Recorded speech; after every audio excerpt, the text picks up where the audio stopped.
Je m'appelle DJ Mehdi, producteur de rap et de musique électronique.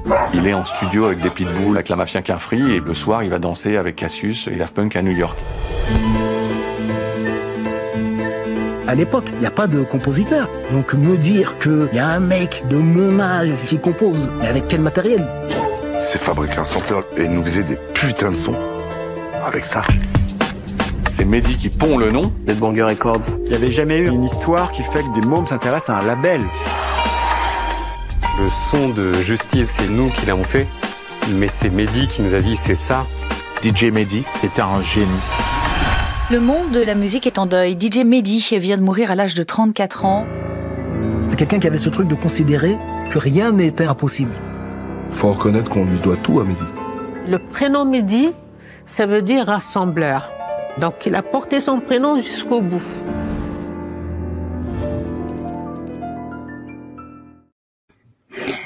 Eh bien, salut à tous, j'espère que vous allez bien. Et oui, une nouvelle fois, David revient parce qu'on va partager, moi, sur un documentaire dont j'ai eu un véritable coup de cœur et qu'on s'est dit pourquoi pas en parler avec David, parce que mine de rien, même si on peut lui reprocher certaines choses, c'est un documentaire qui ramène beaucoup de souvenirs à certaines personnes, notamment moi, je vais peut-être sûrement y revenir. Et du coup, voilà, c'est vrai que j'ai vu pas mal de documentaires sur le rap, voire sur ce mouvement-là, et je trouve que pour moi, c'est vraiment un des meilleurs qui a été réussi. Et parce que moi aussi, j'ai voulu faire un film documentaire sur le mouvement slam de poésie, et je sais à quel point c'est difficile de faire ce genre de documentaire, parce qu'on ne pourra jamais rassembler tout le monde, malheureusement, sur ce genre de format. Malheureusement, il y en a qui vont aimer, il y en a qui vont moins aimer, parce qu'ils vont pas se retrouver dans cette histoire, d'autres aussi. Et donc, voilà, pour moi, vraiment, ce documentaire a été une très belle surprise quand je l'ai découvert l'année dernière. Je l'ai regardé plusieurs fois et quand je le revois, c'est toujours avec le même plaisir. Et donc, pour moi, oui, voilà, j'ai voulu inviter David parce que c'est vrai que chez l'ami Samir, il avait fait des critiques de films sur les films dits banlieue films. Et donc, du coup, comme c'est un peu en lien entre, voilà, la culture du hip-hop, du rap et tout, donc, du coup, c'est pour ça que j'ai invité David sur cette rencontre. Et donc, merci beaucoup, David, d'avoir une nouvelle fois accepté l'entretien. Je t'en prie, Peggy, je te remercie pour l'invitation. Et si tu me permets simplement d'ajouter, oui, tu rappelais, je t'en remercie, ces émissions sur les banlieues films, il y a aussi des articles, mais aussi, j'ai écrit aussi un article, enfin une analyse critique de cette mini-série sur le site le Rayon Vert. Moi, je reprendrai ici un certain nombre d'arguments parce que autant la série, oui, a touché en moi une forme de fibre nostalgique, mais autant, dans le même temps, cette série, moi, m'a posé vraiment énormément de problèmes. Pas un peu de problèmes, mais beaucoup de problèmes. Voilà. D'accord. Donc, merci pour la discussion. Avec plaisir, toujours un plaisir d'échanger. Mais on va commencer par le début. Toi, comment tu as découvert le rap? Si c'est une culture que tu as aimée dans ton passé. Alors, moi, je découvre le rap parce que j'ai à la fois la chance et la malchance d'être vieux, d'être âgé du moins, et ce qui fait que je suis presque, je dis bien presque, tout est dans le presque, je suis presque contemporain, si tu veux, de l'éclosion du rap en France, mais aussi, on va dire, aux États-Unis, au tout début des années 80. J'ai pas tout ramené parce qu'il y en aurait tellement, mais voilà, je n'ai pas encore 10 ans que je suis l'un des spectateurs d'une célèbre émission sur TF1 qui va s'appeler HIP en 1984. Qui va ne durer qu'un an, dans mon souvenir de janvier 84 à décembre 1984, mais qu'un an avant, j'ai déjà acheté mon premier petit disque de rap, là, il est là, c'est Break Machine, ça date de 1983. Ça, c'est mon premier disque. On est en 83. En 84, J'ai grandi en banlieue parisienne, dans un quartier, dans plusieurs quartiers populaires de la banlieue parisienne. Et donc, pour ceux qui vivent en banlieue parisienne, ils ont la chance, il y avait une bonne heure de train quand même pour moi, mais de pouvoir se rendre aux Puces de Montreuil. Et donc, en 84, je me rends aux Puces de Montreuil et je m'achète mon premier album, qui n'est pas un véritable album, hein, mais qui date de 84 et qui est une sorte de compilation de hits, hein, de morceaux de rap, mais nord-américains cette fois-ci. On est en 1984, donc l'année où il y a HIP-HOP. Donc, tu vois, j'ai 3 ans, moi. Voilà. Moi, j'ai 9 ans. Ouais, j'ai 9-10 ans. On est en 84. En 85, j'achète le premier disque de LL Cool J, qui est là, qui n'est pas très connu.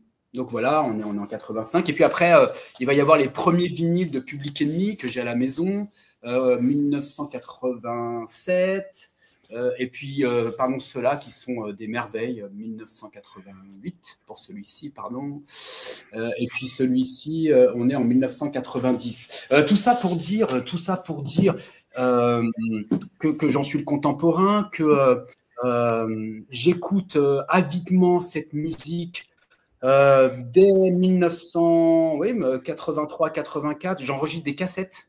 J'ai plein de cassettes. Il y a des centaines de cassettes audio qui sont des enregistrements d'émissions de rap, les premières émissions de rap, celle d'un célèbre DJ qui s'appelle Dynasty, qui officie sur Radio Nova.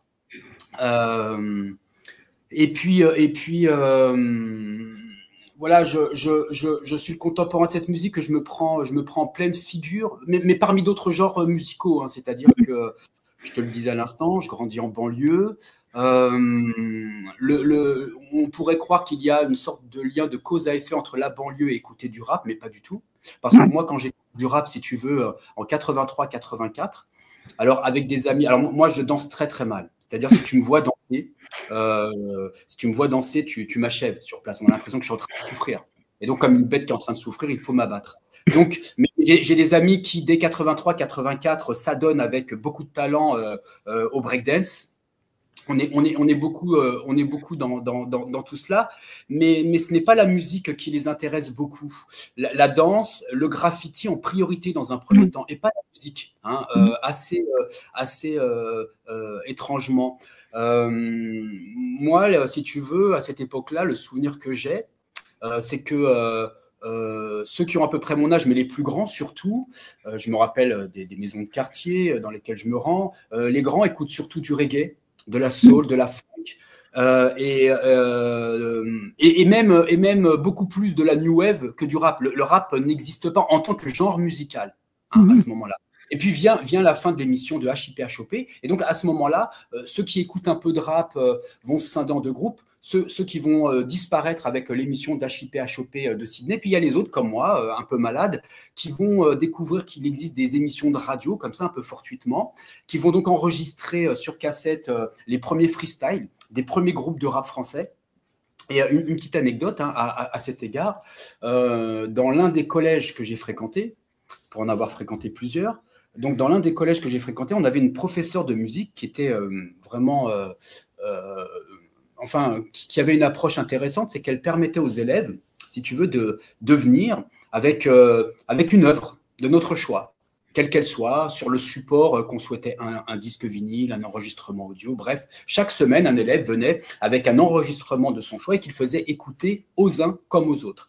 Alors là, on est un peu plus tard, on est en 1987 précisément, donc le rap, pour ceux qui ont commencé à l'écouter, il y a comme ça des groupes qui commencent un peu à émerger, comme Run DMC, tu vois, notamment. Mais bon, ça reste quand même relativement confidentiel.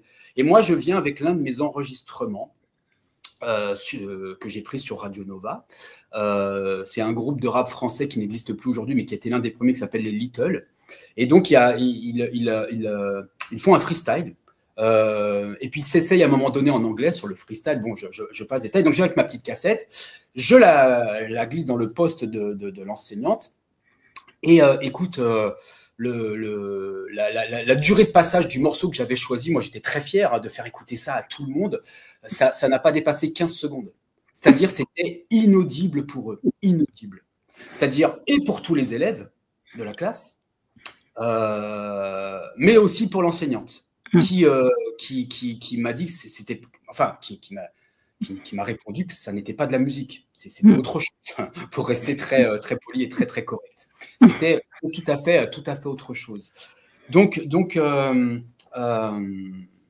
cette musique, ensuite, elle va évoluer. Enfin, voilà, quand je pense aujourd'hui au fait qu'elle est la plus écoutée, ou plutôt la plus streamo écoutée, voilà, il y a pas simplement un monde, hein, il y a des univers entre cette période-là et celle qu'on connaît, aujourd'hui. Et si tu veux, ce qui m'a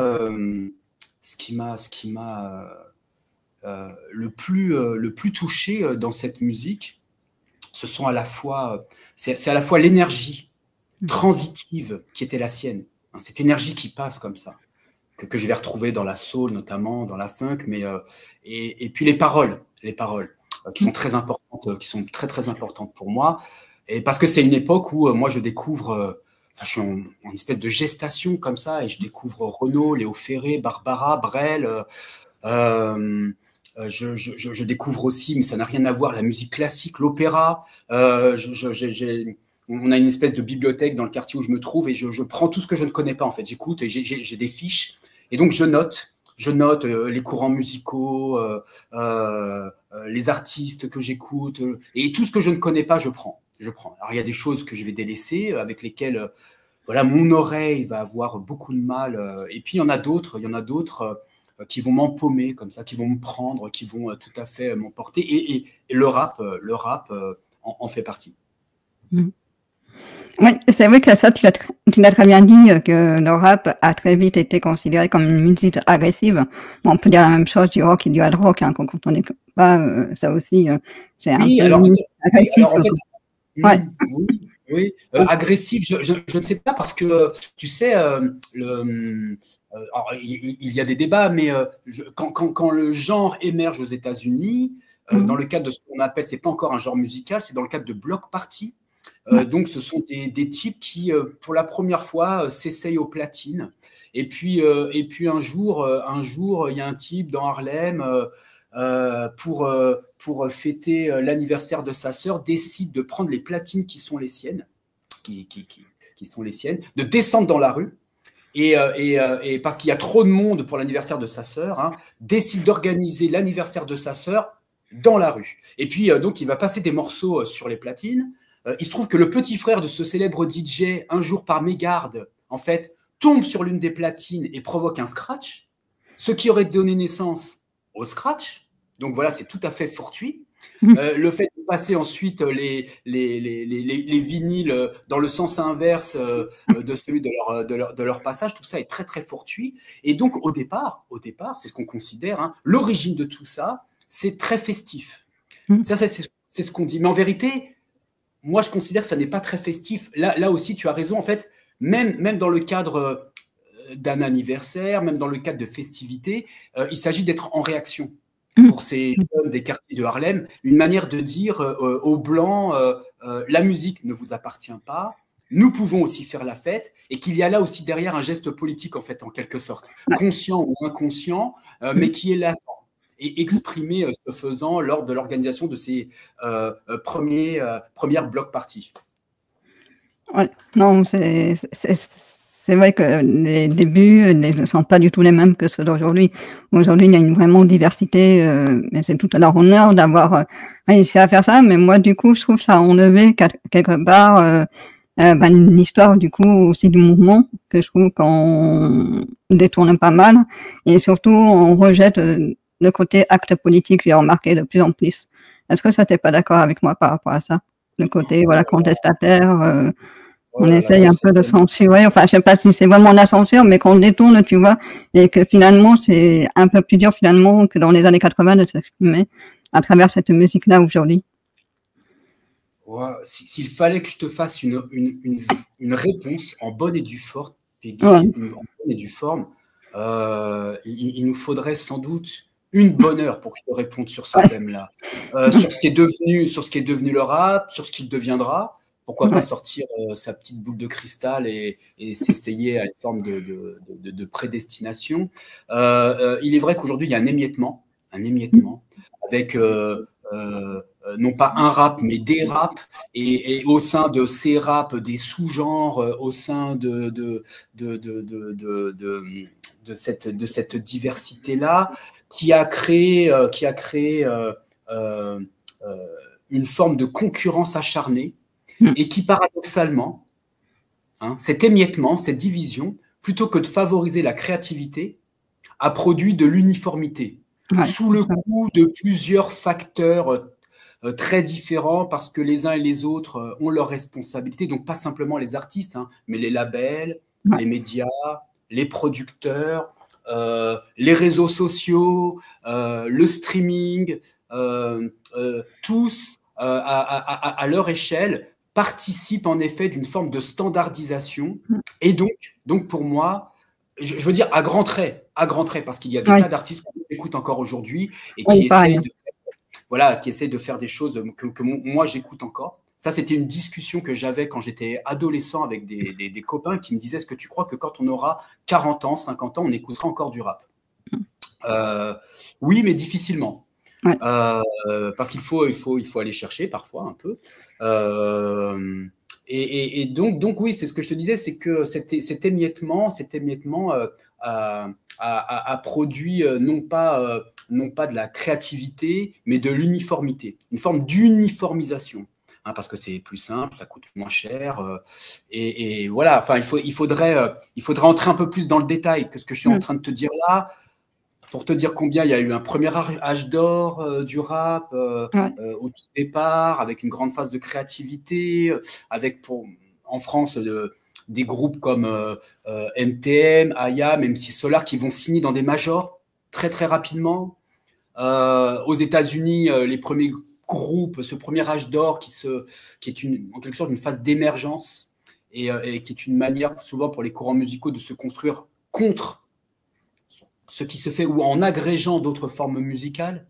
Avec Public Enemy aux États-Unis, je pense à NWA par exemple, Run DMC, et puis plus tard au début des années, ça c'est fin des années 80, début des années 90, et puis après tu auras Nas, Tupac, le Wu-Tang par exemple, et puis tout ça enfin les majors notamment vont épuiser tout ça, de sorte que il va y avoir une deuxième vague ensuite, une deuxième vague. Cette deuxième vague, elle va être très différente de la première en ce qui concerne le rap, enfin du moins en France. C'est que à un moment donné, bien le rap ne rapporte plus d'argent, plus vraiment, donc il devient très difficile pour te. Il y a la crise du disque aussi, la crise du disque qui arrive un peu en même temps aussi. Oui, exactement. Et donc il devient très difficile pour des artistes de signer dans des majors. Et donc que vont faire ces rappeurs? Ils vont se tourner vers l'autoproduction. Voilà. Ils vont se tourner vers l'autoproduction et ça va produire une deuxième. Alors là, on est au cours des années 2000 notamment, et je dirais même que la pointe émergée de ces deuxième âge d'or en France, c'est plutôt les années 2010. Enfin voilà, fin des années 2010 notamment, et donc tu vas avoir beaucoup de rappeurs qui vont s'autoproduire, et donc ce qui change par rapport au premier âge d'or, c'est que les labels n'ont plus la main. Ils n'ont plus la main. Ce sont les artistes qui vont dès lors, je veux dire, fixer l'agenda musical, et ça va produire une nouvelle forme de créativité. Et donc, tu vas avoir des tas de groupes ou d'artistes qui vont éclore, les plus emblématiques étant sans doute PNL, qui ont grandi dans le quartier populaire dans lequel j'ai grandi. C'est le quartier des Tarterets à Corbeil-Essonnes. Et ce deuxième âge d'or, en quelque sorte, lui-même va finir par s'émousser. Il va finir par s'émousser sous le coup de divers facteurs dont je te parlais tout à l'heure. Et aujourd'hui, on en est à peu près au constat que tu faisais là tout à l'heure.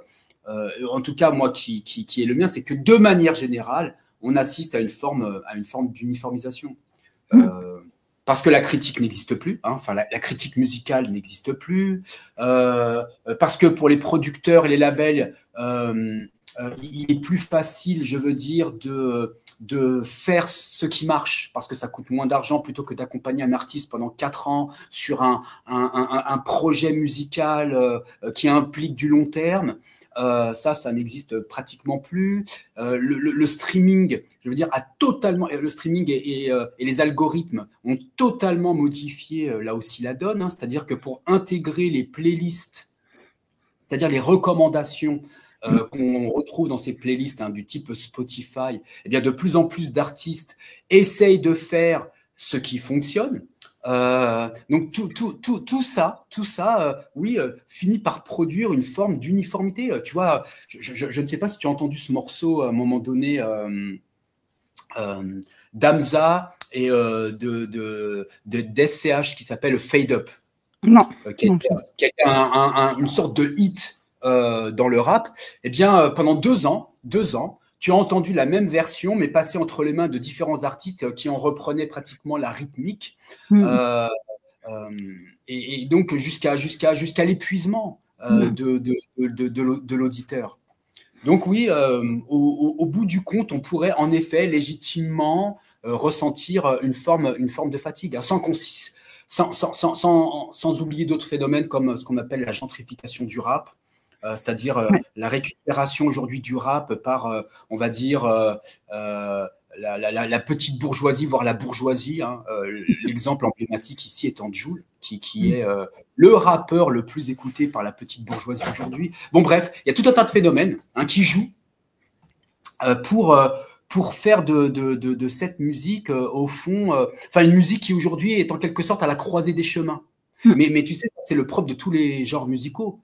Ça a été le propre du jazz à un moment donné, ça a été le propre du rock, tu vois. À un moment donné, le rock, dans les années 80, se retrouve après lui-même un deuxième âge d'or, premier âge d'or, je veux dire Chuck Berry, Elvis Presley, notamment, et puis un deuxième âge d'or dans les années 80 avec des groupes comme Pink Floyd, Led Zeppelin, les Rolling Stones, dans les années 80, je veux dire un émoussement dans les années 80, mais dans les années 60-70, tu as les Beatles, les Rolling Stones, Led Zeppelin, et puis d'autres groupes comme ça qui émergent. Et puis dans les années 80, il y a une sorte de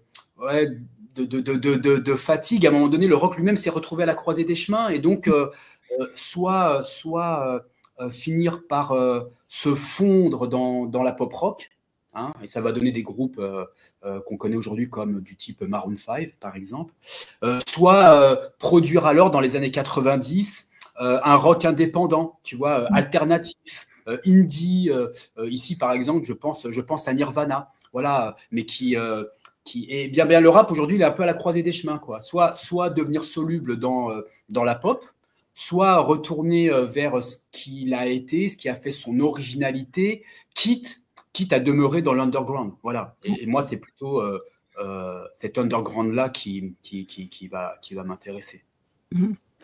Je pense savoir un petit peu. C'est vrai que c'est un peu gêné pour ce documentaire, parce qu'on va peut-être revenir là quand même sur le documentaire.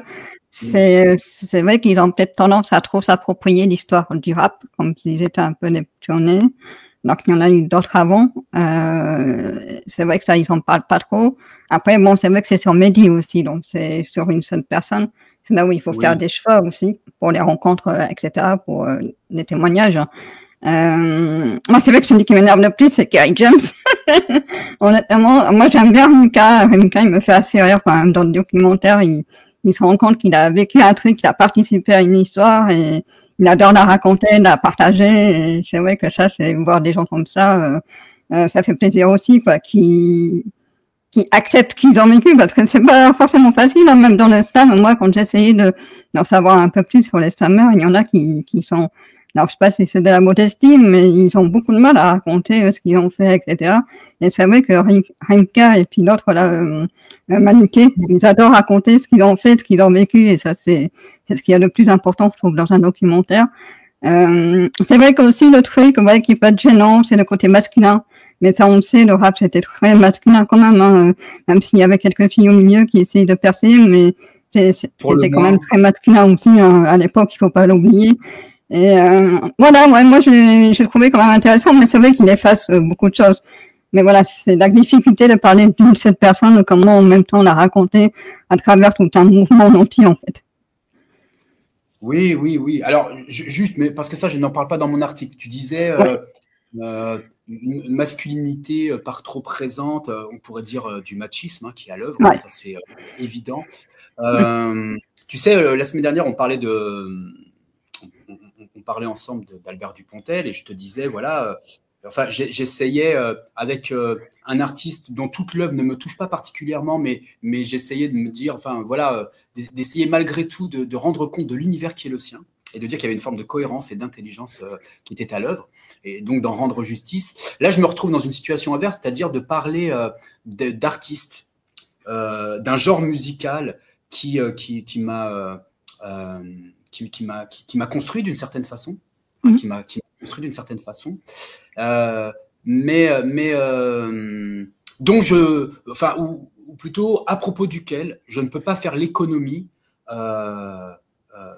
et je m'en aperçois très très tôt, de ne pas faire l'économie de tout ce qui ne va pas. Et dans tout ce qui ne va pas, il y a notamment, alors toi tu dis masculinité, tu es bien gentil avec eux, je dirais plutôt un hypermachisme. Il y a des choses très très gênantes, très très gênantes dans le rap. Pour ceux que ça intéresse, il y a un type qui, sur YouTube, consacre des émissions sur ce thème-là. Il s'appelle le dérapeur. Et donc, il s'efforce de dénombrer les occurrences, c'est-à-dire les mots, les thèmes qui reviennent très souvent chez certains rappeurs contemporains, et notamment sur la question de ce machisme-là et notamment des violences sexuelles et sexistes qui sont proférées dans les textes de rap et qui sont... Ils ont été beaucoup censurés dans les années 90, entre 95 et 2000. De plus en plus, on se penchait sur les paroles des rappeurs parce que oui, il y a des paroles des fois qui passaient pas et qui étaient censurées. Et ça pose un vrai problème. Ça pose un vrai problème. Je n'en dis pas mot. Je n'en dis pas mot non plus dans mon article. On l'a évoqué très rapidement. Je crois que c'est toi qui m'en parlais dans l'un des mails qu'on s'est échangés avant de faire l'émission, Peggy. Quand j'écoute l'album, je suis désolé, j'aurais dû ramener tous les albums de la Mafia que je possède depuis le départ. C'est-à-dire, je crois avoir la c'est toi qui m'as fait découvrir Rossé, par exemple, que tu as utilisé une de ces phrases.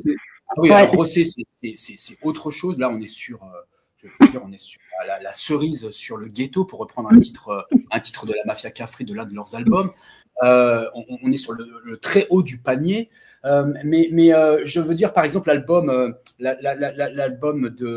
d'Ideal J, Le combat continue, qui est un album que je peux encore écouter aujourd'hui, n'en reste pas moins à la première écoute, quand j'écoute pour la première fois le morceau Hardcore, qui est sans doute l'un des morceaux les plus célèbres de cet album-là, où notamment Kerry James égrène tout ce qui serait, à l'époque où il écrit le morceau, tout ce qui serait hardcore, eh bien, parmi les choses qui sont hardcore, notamment, il dit de mémoire, il parle de 2 PD qui s'embrassent dans les rues à Paris, voilà, qui paraissent comme étant hardcore. Donc voilà, on voit à peu près où Kerry James se situe idéologiquement. J'ai très souvent considéré que de très nombreux rappeurs, en fait, en vérité, n'étaient pas du tout contestataires de l'ordre social, mais étaient des conservateurs en puissance.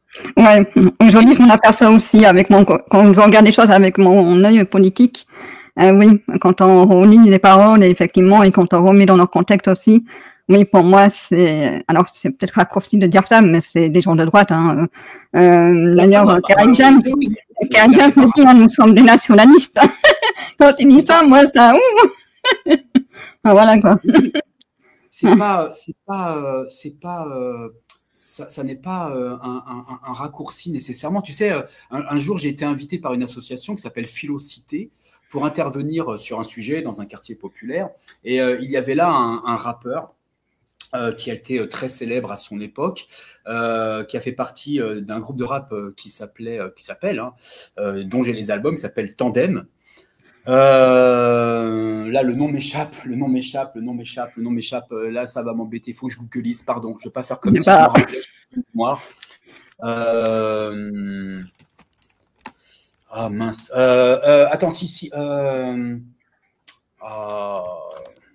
Tu cherches le rappeur, le nom du rappeur? Ouais, le nom du rappeur. Alors. Attends. Marc Trégor. C'est avec Mac Taylor, ouais. Okay. Qui continue à faire du rap aujourd'hui, à sortir des albums avec Mac Taylor. Donc, je participe à cette émission avec Mac Taylor, on discute. Et lui, que me dit-il? Très ouvertement, il me dit, il est pro-sarkozyste. Mais franchement, pro-sarkozyste. Alors, sous l'effet de plusieurs facteurs, mais parce qu'il considère que, et comme de bon nombreux rappeurs qui sont gagnés à la logique entrepreneuriale, du self-made man nord-américain, il faut se faire tout seul, et très souvent parce que l'école a été un échec pour eux, pour différentes raisons.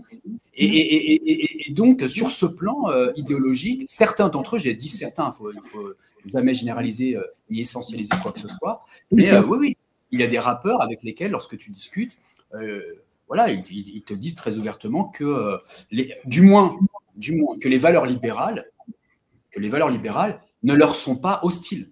Ouais. Et puis même se retrouver entre mecs, là encore le côté viriliste, etc., ça en fait partie aussi, quoi. Enfin, l'image. Mais moi aussi, ça m'a fait rappeler aussi certaines images que j'avais complètement oubliées. Par exemple, l'image en Irak, dans la rue d'Irak, où il y a ce père qui essaye de protéger son gamin dans la rue alors qu'il essaie de traverser sur une rue qui est en train de se faire tirer par l'armée. Il me semble que c'est en Irak que ça se passe. Je pensais pas que c'était aussi près que ça. Il y a des fois des images, quand tu les oublies, tu as l'impression que c'est loin, mais en fait, c'est pareil, c'était hier. Les images de Le Pen aussi, ça par contre, je les avais pas oubliées. Et ça, c'est vrai que c'est assez dramatique aujourd'hui, c'est que des fois, j'essaye de rappeler que le rap aussi a été quand même à une époque contestataire et qu'il critiquait déjà l'arrivée du Front National au pouvoir, etc. Enfin, qu'ils en avaient peur, tout en étant de droite, du coup, pour certains. Et c'est ça qui est assez effrayant aussi, parce que des fois, c'est eux qui amènent justement l'extrême droite au pouvoir, finalement. Enfin, en tout cas, qui en font partie, ou en tout cas, qui l'aident à l'amener au pouvoir. Et c'est vrai qu'il y a ces images, effectivement, quand même, qui m'ont fait ressurgir certaines émotions parce qu'on les oublie et c'est ça qui est triste, quoi. On oublie très vite, je trouve, en nous, ces images-là, et qui sont hyper marquantes. Ouais, je comprends ce que tu dis là, Peggy. Au fond, alors vraiment pour le dire à très grands traits, parce qu'il faudrait entrer dans chaque cas particulier, mais vraiment pour essayer de dessiner une forme de trajectoire, on pourrait dire que le rap des grands frères, du départ, peut-être celui que tu as écouté, c'est-à-dire on va dire ce IAM NTM, le rap des grands frères, donc plutôt contestataire, assez orienté politiquement, je pense surtout à NTM, assez orienté politiquement, à laisser la place à des formes de rap qui, en quelque sorte, se sont... parce que cette forme de contestation n'a rien donné, ou n'aurait rien donné, notamment. Et là, la grande césure, par exemple, ça va être un morceau dans les années 90 du groupe de Booba Lunatic, avec un titre dans une célèbre compilation qui s'appelle Hostile et qui a pour titre Le crime paix.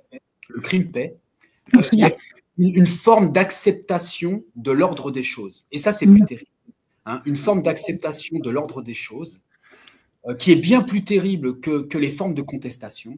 C'est-à-dire que quand il y a contestation, il y a des analyses sociologiques qui sont très, très intéressantes, notamment d'Alain Touraine, ici, je pense à lui, et qui tentent à montrer que quand des voitures brûlent, quand des jets de cailloux se produisent, par exemple, entre des jeunes et la police, eh bien, en vérité, tu pourrais les analyser autrement et les voir comme des formes d'appel à l'aide encore.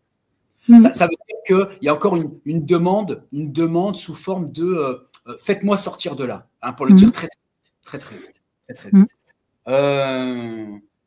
Mais quand au contraire, les voitures ne brûlent plus, quand il n'y a plus les jets de cailloux, quand il n'y a plus tout ça, eh bien, il y a une forme de repli. il y a une forme d'entre-soi, il y a une forme de ghettoisation qui se met en place, ce qu'on assiste avec les ghettos aux États-Unis d'Amérique, avec une forme d'acceptation de l'ordre établi, de l'ordre des choses, que l'on ne remet plus en cause. Et le rap, en quelque sorte, dans sa version contemporaine, serait tout à fait synchrone, conforme de ce qu'est l'époque sur ce plan-là. Ah ouais, non, il y aurait tellement de choses à rappeler. Moi, je l'ai quand même apprécié, hein, ce documentaire. Toi, vraiment, qu'est-ce qui t'a gêné, qu'est-ce qui t'a posé problème dans ce documentaire? Alors, en fait, lorsque je vais tomber sur ce documentaire, on est en plein Jeux Olympiques. Donc la France rêve doucement, tranquillement, s'ébahit au son de la Marseillaise et des médailles qui tombent les unes après les autres. Eh bien, ce qui va me frapper durant les JO, moi, ça n'est pas tout ça, c'est plutôt la cérémonie d'ouverture comme de clôture. Parce que, notamment, sur le plan musical, pas que, mais sur le plan musical, je vais m'apercevoir d'une chose, c'est qu'il y a une forme de disproportion en forme de représentation des genres musicaux. Aujourd'hui, on sait que la musique la plus écoutée par les jeunes, notamment, c'est plutôt le rap. Et je veux dire, les JO, à travers leur cérémonie d'ouverture et de clôture, sont en quelque sorte une forme de vitrine du monde artistique et de ce que propose la culture. Et donc, que nous montre cette cérémonie d'ouverture comme de clôture des JO? Elle nous montre un seul rappeur. Il va y avoir un rappeur qui va intervenir. Et c'est justement celui que tu as bien aimé dans la série documentaire, c'est Rimka. Donc plutôt quelqu'un de l'ancienne école. Quand tout le reste, pratiquement, je laisse Aya Nakamura de côté, mais quand pratiquement tout le reste de la cérémonie d'ouverture, notamment, sera monopolisé par un autre genre musical, l'électro, la musique électro, celle de la French Touch.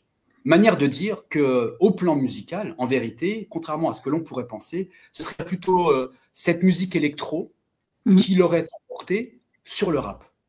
Et quand je regarde cette cérémonie d'ouverture et de clôture, au même moment, il y a la mini-série sur DJ Mehdi.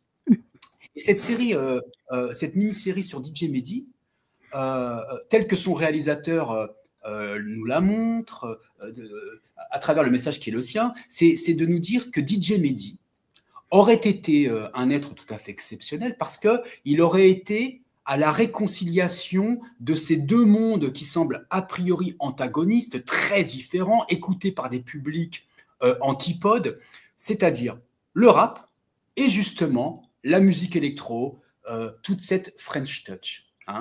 Au fond, DJ Mehdi aurait été le chaînon manquant entre ces deux genres musicaux. Du moins, c'est ce que la mini-série essaie de nous proposer. Et sur ce plan, je considère que toute la série,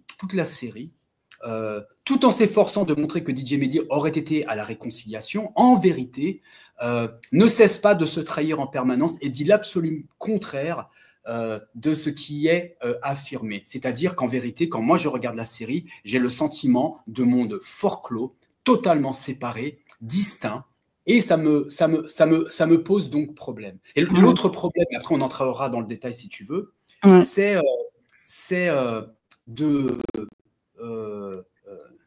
nous montrer, d'essayer de nous dire, et de nous montrer, parce que ça me pose un problème en termes de représentation des jeunes, notamment, qui vivent dans les quartiers populaires. C'est d'essayer de nous montrer DJ Mehdi comme un génie.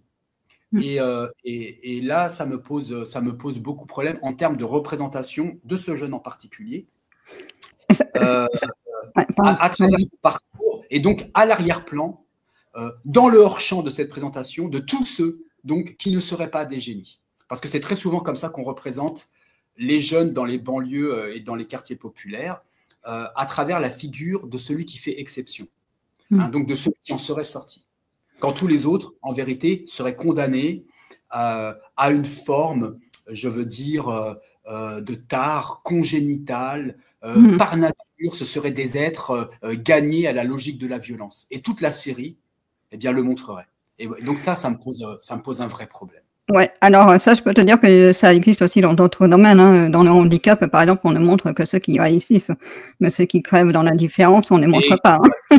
On est tous d'accord. À travers ce fameux thème de la résilience, notre époque, elle n'aime que les résilients, c'est-à-dire elle n'aime que les vainqueurs, c'est-à-dire ceux qui s'en sortent. On ne veut pas entendre la souffrance des gens. D'accord ? On ne veut pas entendre. On ne voudrait. Je ne connais pas ton parcours, Peggy. Hein. Je sais combien compliqué, jalonné de difficultés. Mais je veux dire, si tu devais exposer ici et là les difficultés qui sont les tiennes pour prendre les transports, tu vois, sur le simple plan logistique, le temps qu'il te faut, la programmation que ça induit, ton quotidien, les gens n'ont pas envie d'entendre ça. Ils ont envie d'entendre qu'il y a pour toi, que tu t'en es sorti, que tu te bats, et c'est à travers vraiment ce thème de la résilience qui me fatigue les oreilles. Ouais. Ça c'est vrai, et ça c'est vrai que ça si je l'avais perçu, mais je l'avais pas ressenti vraiment comme ça, mais tu as raison. Effectivement, en fait, finalement, il se trahit encore lui-même finalement. C'est toujours le même problème quand l'humain il arrive à s'épanouir et que finalement il retombe là où il a commencé.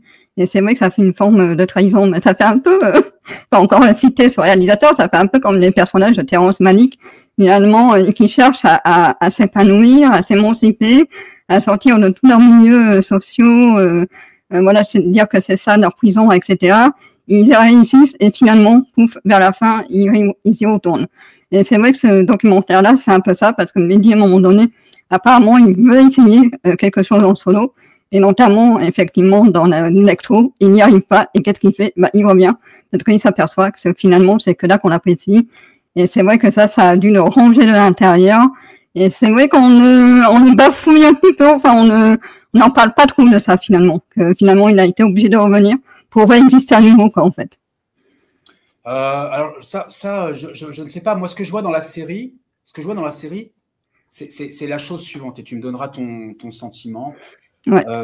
C'est que dans la série, en fait, DJ Mehdi, très vite, il est présenté comme un geek de banlieue. Tu vois, un autodidacte inspiré. Ça, c'est Rimka qui le dit. C'est un autodidacte inspiré. Il bidouille à l'âge de 12 ans un sampler pour produire un son à nul autre pareil et qui bientôt fera les disques d'or et de platine d'une kyrielle de rappeurs.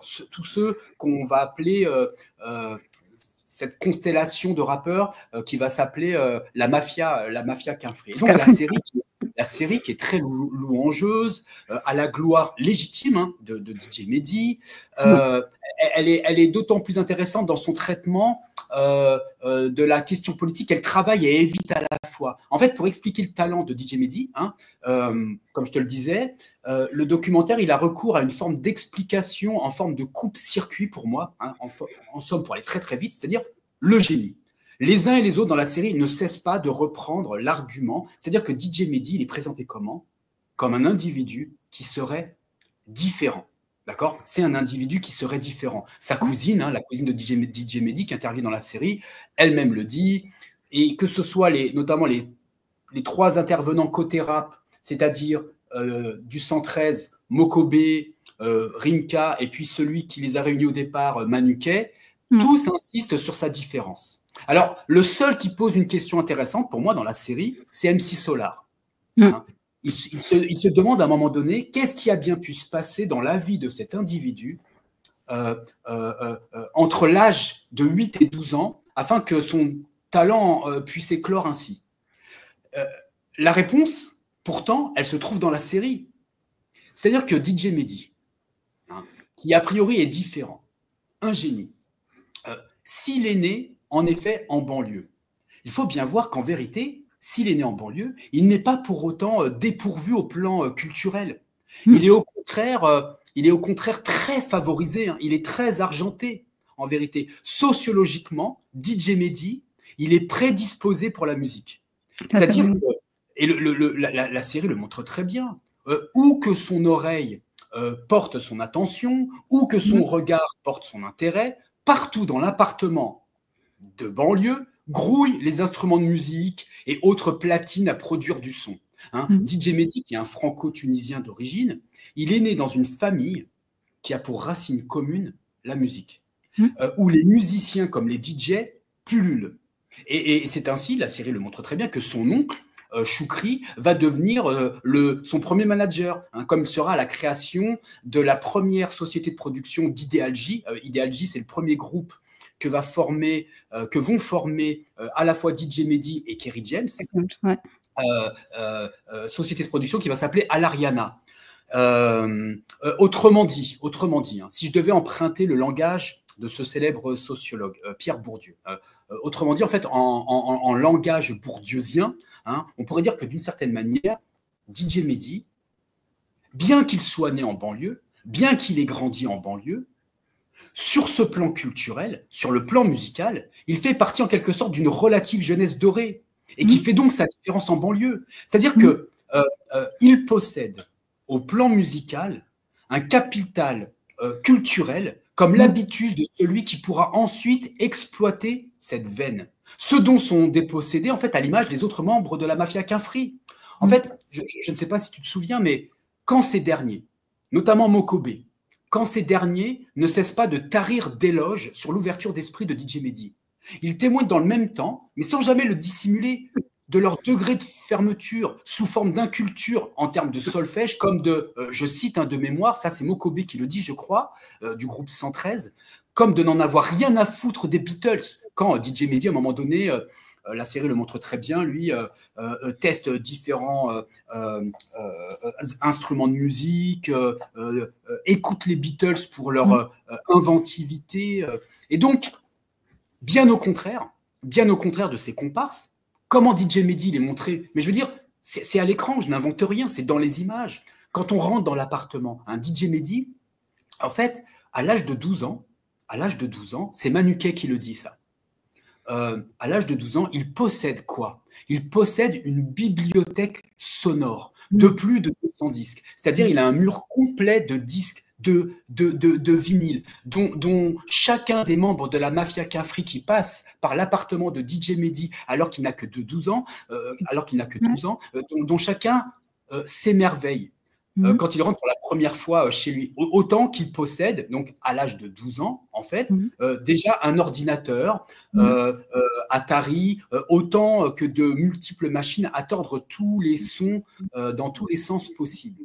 En fait, c'est ça que je reproche à la série, c'est que plutôt que son seul génie, plutôt que de parler de son seul génie, ce qui pose un véritable problème, j'y reviendrai ensuite, plutôt que de parler de son seul génie, en fait, moi, je vois plutôt dans la série une forme de prédestination qui serait davantage à la manœuvre dans son parcours musical. C'est-à-dire que son ouverture d'esprit, dont tout le monde parle, elle ne serait pas tant le produit d'une élection, il serait différent des autres, c'est un génie, c'est un être hors norme, si tu veux, il est hors sol.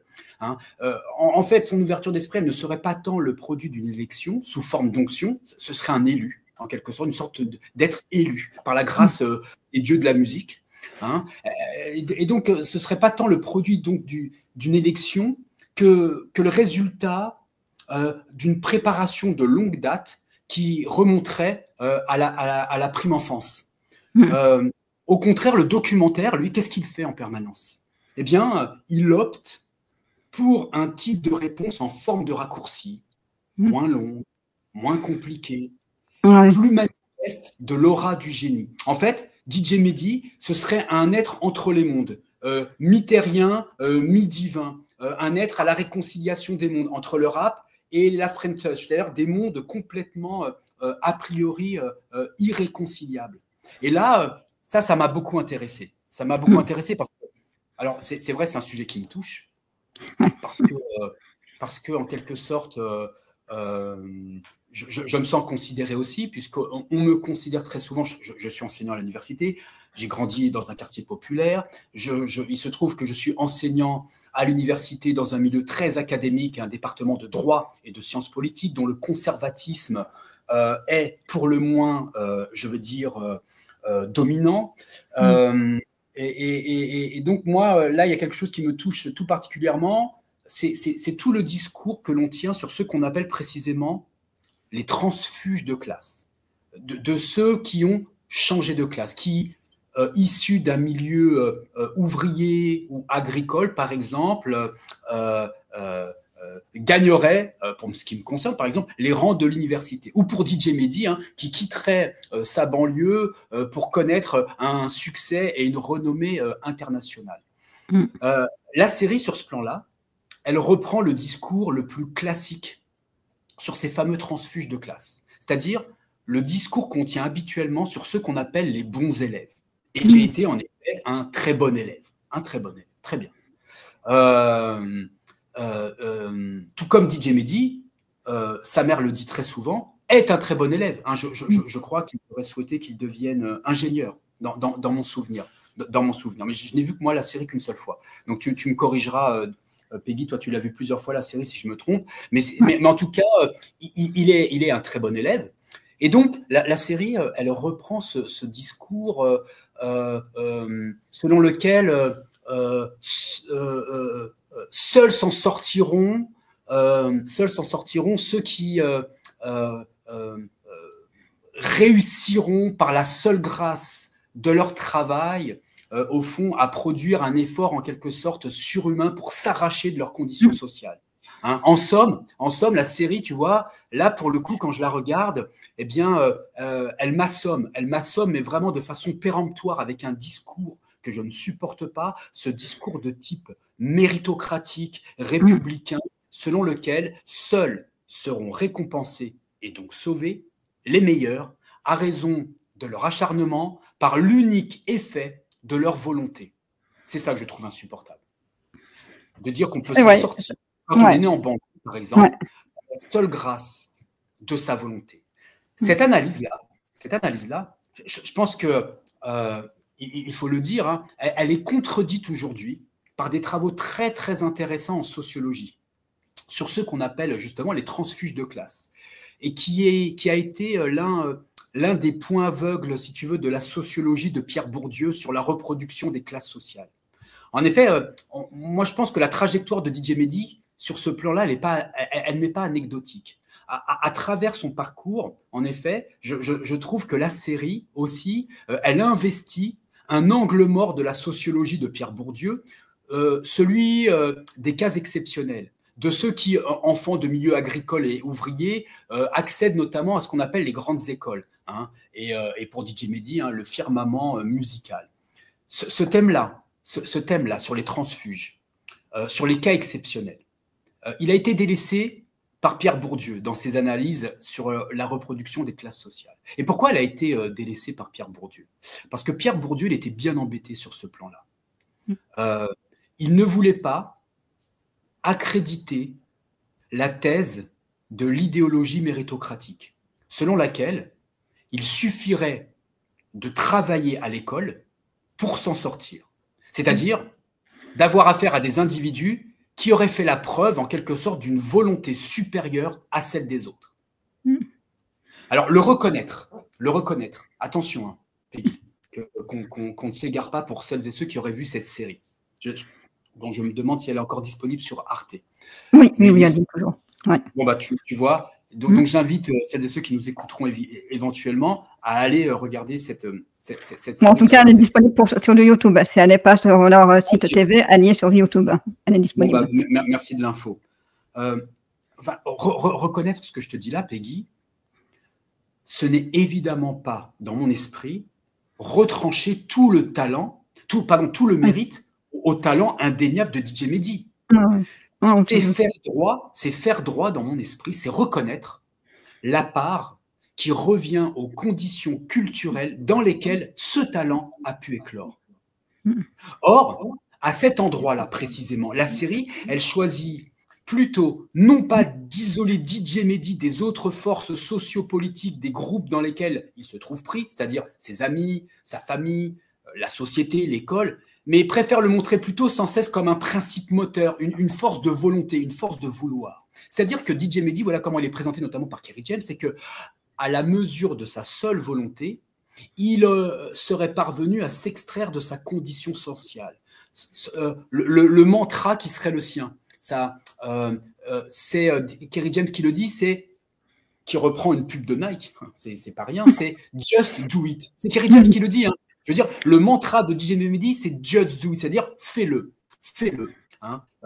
Pour celui qui considérait, dit encore Kerry James à propos de DJ Mehdi, que rien n'est inatteignable. Hein, au fond, Kerry James, au fond, là, décrit pour moi là, un vrai self-made man au pays de la bureaucratie française.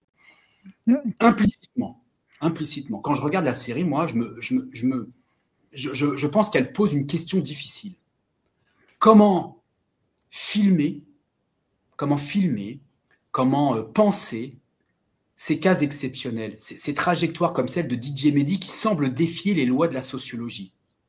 Est-ce qu'on peut dire seulement que, comme le fait la série, que c'est affaire de volonté, avec le credo qui est le suivant, qui pour moi est là aussi insupportable, qui est le suivant, qui est que, paraît-il, hein, quand on veut, on peut, hein, qui est vraiment le credo de la série et de ses intervenants. Est-ce encore affaire de mérite? DJ Mehdi, il est doué, mais il est encore présenté comme étant travailleur, et c'est indéniable. Ou est-ce encore affaire d'ambition pour quitter sa classe d'origine? DJ Mehdi, il est encore présenté comme le prototype du sérieux, surmonté d'une logique entrepreneuriale par Kerry James, hein, qui lui aurait permis de voir plus loin, un visionnaire, je cite, quand tous les autres rappeurs, en fait, seraient demeurés quoi? Circonscrits, enclosés et empêchés par le seul territoire enclavé de la street, en quelque sorte. Mais ce mot de volonté, cette fameuse phrase qu'on entend depuis qu'on est enfant, que moi j'ai souvent entendue, quand tu veux, tu peux. Quand on veut, on peut. Cette volonté, pour moi, ce n'est qu'un mot qui masque ce qui permet un véritable changement de classe. Quand la série, elle ne cesse pas de répéter « quand on veut, on peut ». Regardez DJ Mehdi. Hein, il a voulu, il a pu. Eh bien, en fait, moi, je considère qu'elle se donne d'avance un principe explicatif. Parce que, comment le dire le plus simplement possible? Parce que pour vouloir quelque chose, pour vouloir. Hein, quand on dit quand on veut, on peut, pour vouloir. Il faut vouloir quelque chose, on est bien d'accord. Hein, quand on dit on veut, il faut vouloir quelque chose.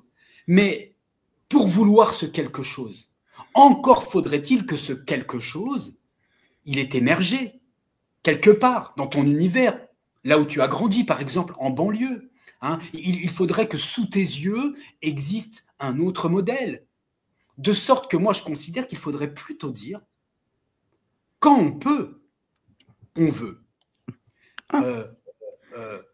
Où il s'agirait plutôt d'inverser la logique qui semble être celle de la série. En fait, pour être encore plus clair, si DJ Mehdi veut, s'il veut, hein, s'il est, je cite, dans mon souvenir, c'est Hubert Boombass, qui va devenir son acolyte plus tard du groupe Cassius, de la French Touch, hein, quand DJ Mehdi va aller vers d'autres terres. Hein. Si DJ Mehdi veut, hein, s'il est donc, comme le dit Hubert Boombass, un individu en demande incroyable de nourriture culturelle, c'est d'abord qu'il peut. C'est qu'il y avait de la musique partout autour de lui. Et donc, il pouvait avoir une représentation de ce que c'est que la musique. S'il n'existe aucune possibilité, si l'on n'a aucun imaginaire, si personne ne te fait la courte échelle, comment s'extirper d'une situation qui s'est reproduite indéfiniment? En fait, il existe toujours une combinatoire de principes qui permettent d'expliquer une autre trajectoire. En réalité, ceux qui échappent à leur classe sociale, ils sont tout autant soumis aux déterminismes sociaux que ceux qui restent dans leur milieu d'origine. Mais ce qui fait la différence avec les transclasses, et je pourrais te parler de moi, Peggy, c'est qu'ils auront eu souvent un enseignant qui aura su les encourager, les orienter, ou encore une rencontre amicale décisive ou amoureuse, bref, un modèle désirable dans lequel se projeter, à l'instar de la musique qui est partout présente chez lui pour DJ Mehdi. C'est-à-dire toutes sortes de facteurs qui vont le propulser ensuite. Et en fait, en littérature, tu as un modèle, dans Le Rouge et le Noir, c'est Julien Sorel. C'est-à-dire que l'invention d'un autre soi, il faut le reconnaître, elle serait toujours affaire de relation et pas affaire de génie. Tu sais, une anecdote sur ce que je viens de te dire, si tu me le permets, Peggy. Ouais, Quand je suis dans mon quartier populaire, quand je suis enfant, personne pratiquement ne joue d'un instrument de musique. Personne. Sauf un type que je connais, qui est dans ma classe, enfin que je connais de plus ou moins loin, mais et qui les mercredis après-midi, alors je suis petit, hein, je suis en classe primaire, mais je l'entendais parfois dire que le mercredi après-midi, il se rendait à des cours de solfège, Puis ça m'a suivi au collège. Eh bien, tu sais quoi, j'avais honte. Parce que moi, je ne savais pas ce que c'était qu'un cours de solfège. Je me disais, ce type, il va à des cours de solfège. Il continue à aller à l'école l'après-midi, prendre des cours de solfège. Mais c'est quoi un cours de solfège? Et je regardais ce type qui vraiment me semblait comme une sorte d'extraterrestre. Mais ce type-là, qui prenait des cours de solfège, avait un papa qui était musicien. Tu comprends ce que je veux dire par là? C'est que le cours de solfège d'un seul coup devenait possible pour lui parce qu'il grandissait dans un monde au sein duquel la musique sous forme d'instrument de musique existait véritablement, vraiment. Tu sais, je vais te prendre un autre exemple pour te dire que quand ton imaginaire il est fermé, tu peux vouloir tout ce que tu veux. Rien ne se produira. À la fin de ma terminale, et on était il y a longtemps, à la fin de ma terminale, n'existait pas encore ce qu'on appelait la discrimination positive pour permettre notamment à des jeunes gens issus de quartiers populaires comme moi, par exemple, d'aller vers Sciences Po ou de grandes écoles. Bon, bref, j'obtiens mon baccalauréat, je l'obtiens plutôt très bien, et donc mon enseignante en histoire-géographie me dit il faudrait que vous fassiez une hypocagne puis une cagne. Très bien, une hypocagne et une cagne. Je ne sais pas du tout ce que c'est. Je me retrouve donc en hypocagne, dans un lycée du coin, dans un beau château. Enfin, c'est un lycée dans un parc arboré. Les cours ont lieu dans un ancien château. C'est dans une ville qui s'appelle, c'est le lycée Jean-Baptiste Corot à Savigny-sur-Orge. Bref, je fais mon entrée donc en hypocagne. Et tu sais quoi? Là aussi, j'avais honte. Je n'ai pas osé demander, une cagne hypocagne, c'est une classe prépa en littérature. Je n'ai pas osé demander à mon enseignante ce que c'était que cette cagne et cette hypocagne. Et donc, comme je n'ai pas osé demander, je n'ai pas fait de recherche, Internet n'existe pas encore, j'ai cru, hein, mais vraiment, hein, j'ai cru qu'elle m'envoyait dans une sorte de centre équestre parce que j'ai fait un raccourci, hypocagne, je me suis dit cheval, tiens, pourquoi pas. Et donc, je me suis dit, tiens, en fonction de mes résultats scolaires, elle pense qu'un centre équestre pourrait être tout à fait une chose qui me conviendrait. Bref, je te passe les détails, je me retrouve dans cet univers-là qui va être symboliquement très violent pour moi, parce que je me retrouve avec des jeunes gens et des jeunes femmes qui, en tout point, me sont dissemblables, et je tiens une semaine. C'est trop violent pour moi. Ils sont habillés tellement différemment, ils se tiennent avec une posture singulière, ont un ton particulier qui n'est pas le mien. C'est-à-dire que tout en moi trahit mon origine sociale, ce que je ne suis pas, ce que je ne serai sans doute jamais, et que pour moi, à ce moment-là, en tout cas dans mon parcours, c'est insupportable. Donc, j'aurais eu beau vouloir intégrer cagne et hypocagne, je veux dire, ça n'existait pas dans mon imaginaire. Tu comprends ce que je veux te dire par là? Et donc, tu peux vouloir tout ce que tu veux, mais tu ne pourras pas grand-chose. Ce qui me gêne encore dans cette présentation-là, Peggy, c'est que DJ Mehdi, ça va arriver aussi, il est présenté comme l'intello du groupe. Tu vois, il est présenté comme l'intello du groupe. Hein, c'est l'intello, il est différent, c'est l'intello du groupe. Ouais, moi j'aurais plus dit Kerry James, mais ouais, peut-être au même niveau, quoi. Peut-être au même niveau. Kerry James,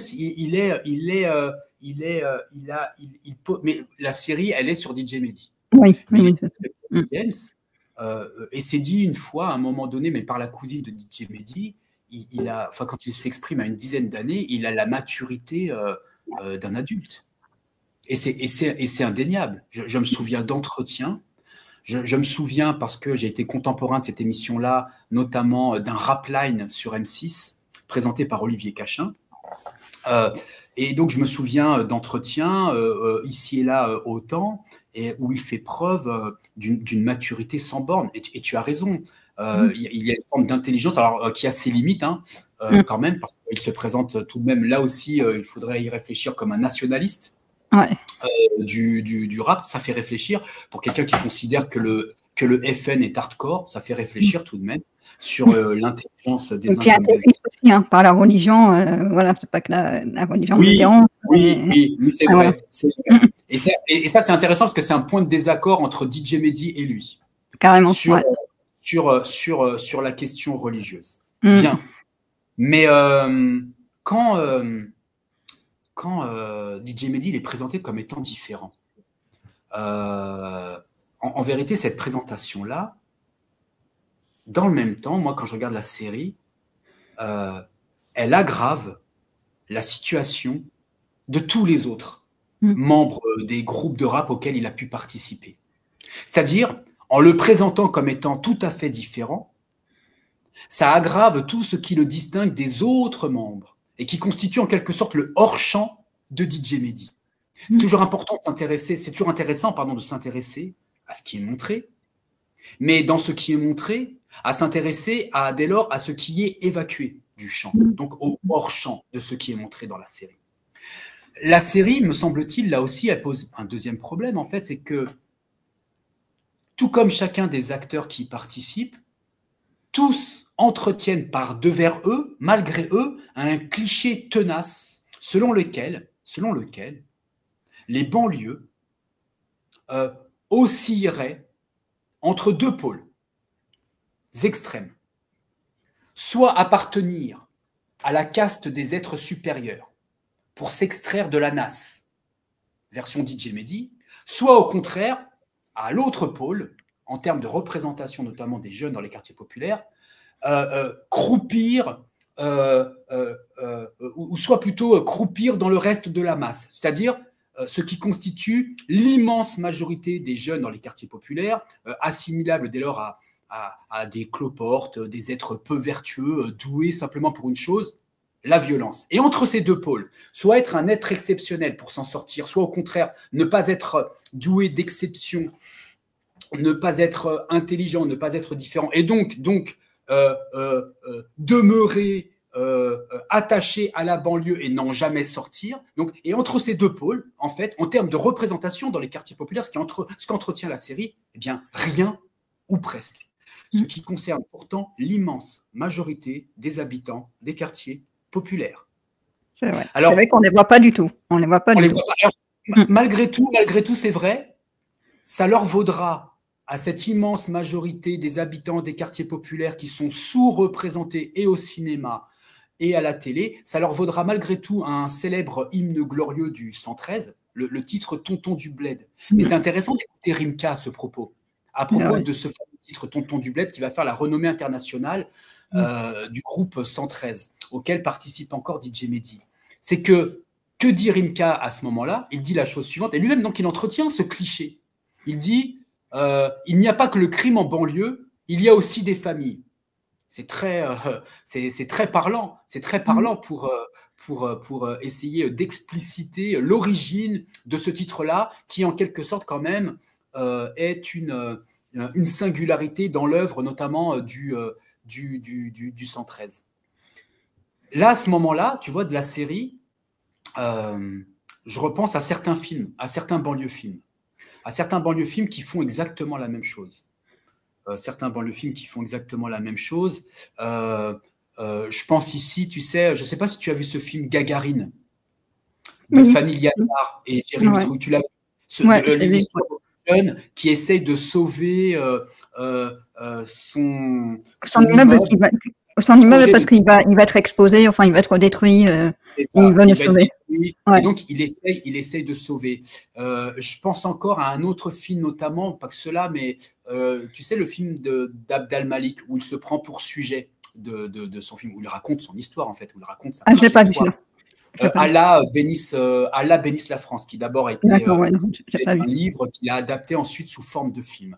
Ben, je t'invite, si tu as l'occasion, à le regarder, parce que ces deux films-là, Gagarine et qu'Allah bénisse la France, ils ont également pour point commun, comme la série consacrée à DJ Mehdi, ils ont également pour point commun de s'intéresser aux jeunes de banlieue qui est singulier, différent, c'est-à-dire au bon élève du clan. Or, ce qui me frappe quand je regarde ces films-là, comme la série sur DJ Mehdi, c'est que cette différence, elle a toujours pour hors-champ le territoire immense de tous ceux qui n'en sont pas. Ceux qui, au mieux, les invisibilisent, au pire, les barbarisent. Le film d'Abd al-Malik, si tu veux, il ne déjoue pas cet écueil. La quête d'émancipation d'Abd al-Malik, hein, d'une réalité en banlieue, tout d'abord, elle sonne faux, tant Abd al-Malik se place dans le film continuellement en héros.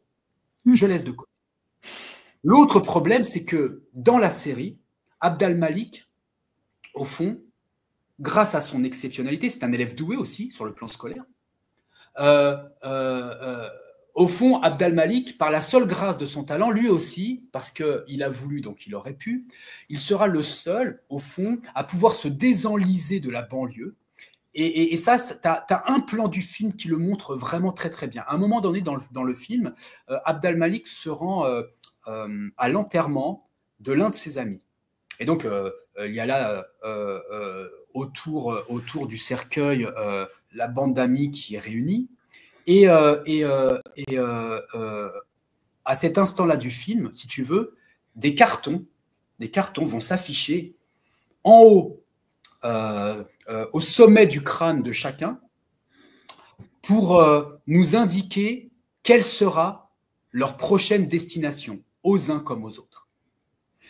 Et tous ceux qui se trouvent là, la seule direction qu'il leur est proposée, la seule direction qu'il leur est indiquée, c'est, tout comme celui qu'on est en train de mettre en terre, c'est précisément, là aussi, de ployer sous l'effet de leur propre masse, de finir à leur tour en terre, avec pour seul horizon tantôt un carton avec la prison, pour un autre la toxicomanie, pour un autre le sida, pour un autre le suicide. Donc, autant de morts possibles.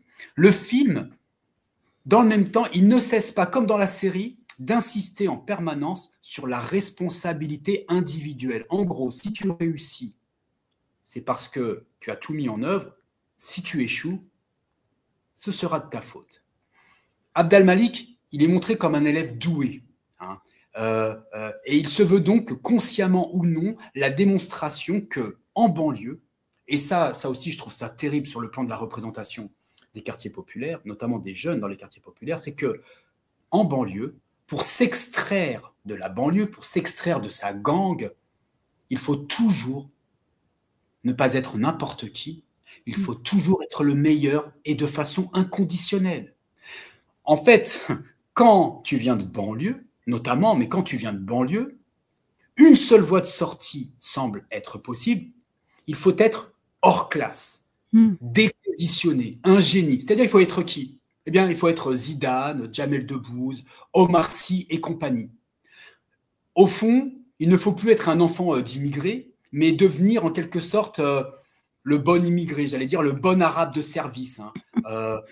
Ce qui, au fond, ne sera possible toutefois qu'au meilleur d'entre tous, dans une sorte de compétition, tu vois, à la francité, qui va consister à sélectionner seuls ceux qui seront sauvés par la grâce de leur don. Dans le film Gagarine, c'est la même chose, le héros du film. Et je sais qu'il a reçu, il a plutôt eu une belle réception critique. N'en reste pas moins que le film, moi, me pose problème. C'est que le héros du film, là, qui souhaite absolument sauver son quartier de la destruction, lui aussi, on pourrait se dire, c'est bien, il est présenté à rebours de tous les clichés sur les jeunes de banlieue. Mais en vérité, en le présentant de cette manière, à rebours de tous les clichés habituels sur les jeunes de banlieue, en vérité, eh bien, moi je considère qu'il les reconduit.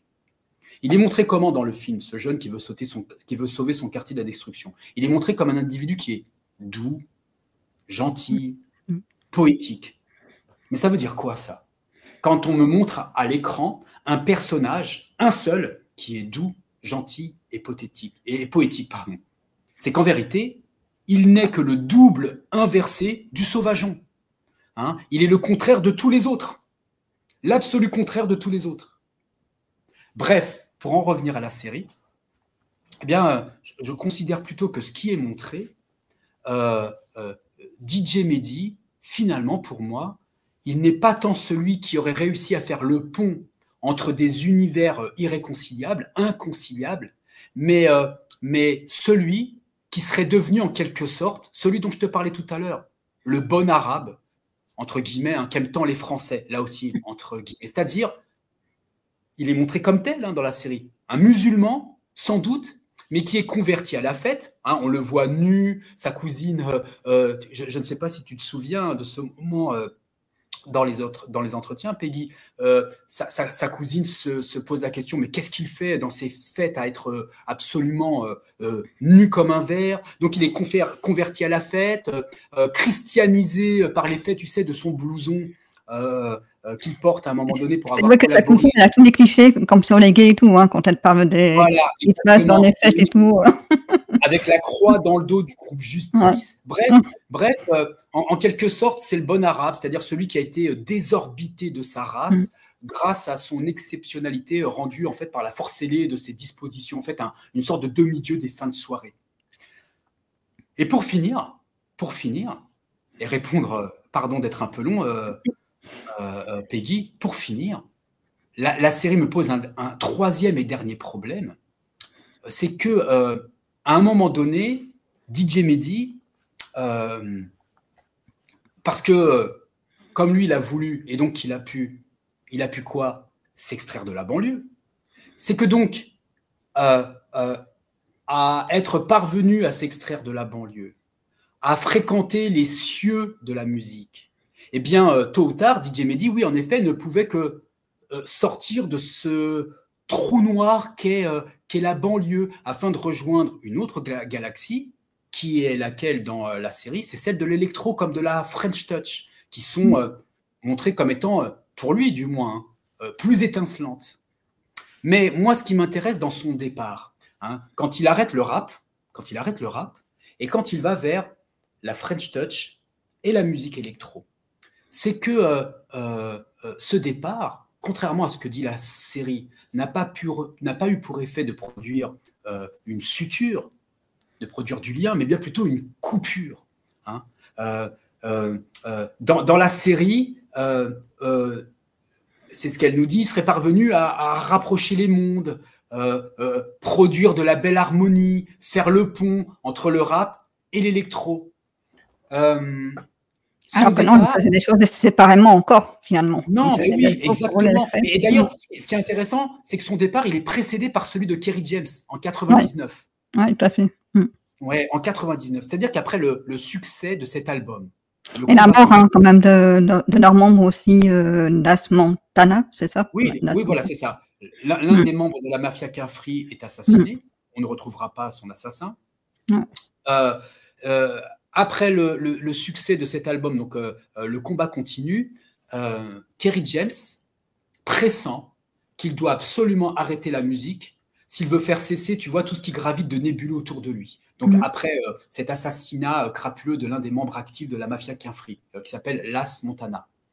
Mais moi, ce qui m'intéresse, hein, ce qui est dit de cette nécessaire émancipation par Kerry James, comme ce qui est montré à l'écran, c'est que ça va produire, avant même le départ de DJ Mehdi, hein, ce départ de Kerry James qui au fond dit « il faut que je quitte la banlieue », c'est que son départ dans la série, elle produit quoi? Elle produit justement un effet ghetto. Il s'agit pour lui, c'est ce qu'il nous dit hein, très explicitement, hein, Kerry James, et donc il entretient ce faisant, là aussi, tous les clichés possibles sur la banlieue, c'est qu'il considère qu'il lui faut se dégangréner de la banlieue, qui, dans son discours, est réduite à un état de violence, non plus simplement latent, mais explicite. Hein. Je le cite hein, dans mon souvenir, il dit « Pour me sortir de la rue, il fallait que j'arrête la musique. » Eh bien, après le départ de Kerry James, DJ Mehdi va lui emboîter le pas. Et là aussi, c'est intéressant, parce que son départ aussi va produire cet effet ghetto là dont je te parlais à l'instant. C'est que DJ Mehdi, la série le montre très bien, pendant un temps, il va encore s'occuper du groupe 113. Hein. Il va produire leur deuxième album. en faisant appel notamment à Ed Banger des Daft Punk. Donc, album qui va connaître notamment un succès international. Mais bientôt, ce que montre la série, c'est que DJ Mehdi, sous peu, il va s'ennuyer. Il va se lasser, je cite, c'est Mokobe qui dit ça, il va se lasser des concerts de Cassos comme du son Kaira.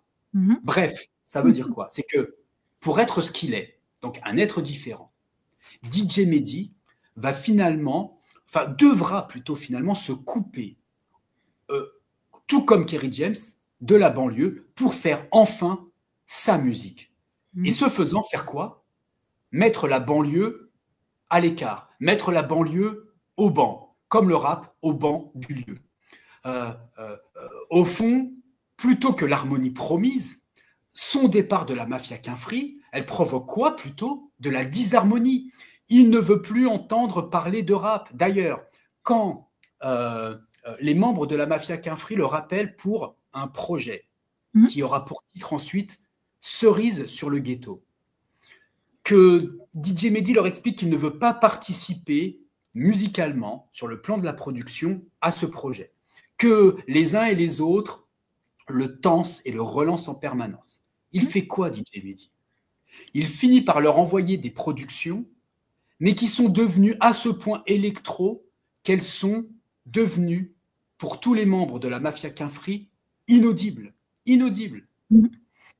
Bref, les bords du monde de la musique, du rap, comme de l'électro et de la French Touch, en fait, demeureront ce qu'ils ont toujours été, désorchestrés, absolument découplés, contrairement à ce que veut nous faire croire la série. C'est-à-dire que la série nous disait, à travers Kerry James, « Just do it, fais-le ». Ça, c'est Kerry James et le réalisateur Thibaut de Mongeville qui, au fond, l'entonnent. Alors, moi, je pense qu'ils en ont rêvé, ils en ont absolument rêvé, ils l'ont fantasmé, parce que DJ Mehdi, finalement, ne l'aura pas fait. Tu sais, quand je te dis que en quittant le rap pour DJ Mehdi, tout comme lorsque Kerry James quitte l'univers musical pour se sortir de la rue, et que ce faisant, ce qui se produit là, c'est ce que j'appelle un effet ghetto. Il y a un film, et peut-être que tu l'as vu, celui-ci, contrairement à celui d'Abd al-Malik, c'est le film sur NTM. Le film Suprême. Ouais, Suprême. Tu vois, je crois que c'était en 2021, je crois. Enfin, dans mon souvenir, je crois. Ouais, je crois que c'est ça. 2020 ou 2021, mais c'est ça. Ouais. Cet effet ghetto, pour être peut-être plus parlant, c'est ce qui se produit dans ce film-là. Dans le traitement que réserve la réalisatrice à la banlieue. En fait, le film, qui se veut une forme de dithyrambe à la gloire du groupe NTM, sous couvert de dresser un constat social, le film ne libère absolument pas le regard de ce que c'est que ce fameux ghetto à la française. Mais au contraire, je considère qu'il en redouble comme il en capitonne les murs. C'est-à-dire que le film, en se concentrant sur les deux membres du groupe, les deux membres clés, les deux membres phares, que sont Joe Star et Cool Chain, vide la banlieue de tous les autres acteurs de ce célèbre posse, de ce célèbre groupe, qui au départ est très nombreux. Un Nick Tamer au départ, ce n'est pas que Cool Chain et Joe Star, ils sont très nombreux. Bien. Alors quel traitement lui réserve à tous les membres, à tous les autres membres du groupe NTM qui gravitent dans un premier temps autour de ces derniers, qui eux-mêmes, tout comme Kerry James, à un moment donné, vont décider, pour réussir, de se séparer d'eux, et qui eux aussi produisent un effet ghetto. Ça, c'est très intéressant. D'ailleurs, ce sont les rappeurs qui produisent, à leur insu, un effet ghetto à l'égard de ceux qui les accompagnaient pourtant. En fait, dans le film d'Audrey Strugo, dans Suprême, l'entourage de NTM n'a pas d'existence individuelle. Il n'y a pas d'individu. C'est un groupe informe, une sorte de groupe informe, qui grouille, qui ne s'exprime pas, qui ne parle pas, qui crie. Hein. Le film les animalise. Hein. Ces individus sont si nombreux qu'ils n'ont pas de visage, au fond. Dans Suprême, au fond, le jeune de cité c'est une célèbre rime de Dayam, hein, qui dit que comme Niki Loda, le jeune de cité n'a pas de face. En fait, en les montrant à l'écran, c'est très paradoxal, en montrant les autres membres du groupe qui gravitent autour de Joe Star et de Cool Chain, eh bien, en les montrant comme une famille, au moment même où elle les montre, eh bien, elle les évacue du champ. Ils n'ont aucune forme de consistance, donc d'existence, si ce n'est celle donc d'un groupe informe, en quelque sorte. En fait, suprême, si tu veux, depuis le champ, depuis ce qui est montré, à force d'être montré, invisibilise tous les autres membres du groupe, qui vraiment sont montrés comme des animaux, alors que dans l'environnement du groupe des NTM, par exemple, tu avais un individu très célèbre, qui lui aussi va connaître une renommée internationale, qui est un célèbre graffeur qui s'appelle Mode 2, et qui est, je veux dire, ce type doux, gentil et poétique qu'on voit dans Gagarine, et qui gravite dans l'environnement des NTM. Eh bien, dans le film, Mode 2, on ne le voit jamais. On ne le voit jamais. Il fait partie d'une bande de jeunes informes et simplement doués pour une seule chose, les cris et la violence. Au fond, ce film s'apparente à n'importe quel type de reportage, d'enquête exclusive, par exemple sur M6. Hein. En fait, Audrey Strugo et Bernard de la Villardière, ils partagent un même combat pour lesquels les jeunes de banlieue forment une entité, hein, une sorte d'hydre de Lerne dont chaque tête serait substituable en fait à une autre. C'est-à-dire que ces jeunes de banlieue, dans le film d'Audrey Strugo, tout comme en fait dans la série sur DJ Mehdi, il fonctionne plutôt comme une banlieue au sein de la banlieue. Hein, une banlieue d'amis qui gravite autour des NTM avec son corollaire de clichés. Et c'est la même chose avec la mafia Quinfri qui a pour seul soleil DJ Mehdi en quelque sorte. Hein, une sorte de micro-société au sein de la macro-société NTM dans le film d'Audrey et Strugo.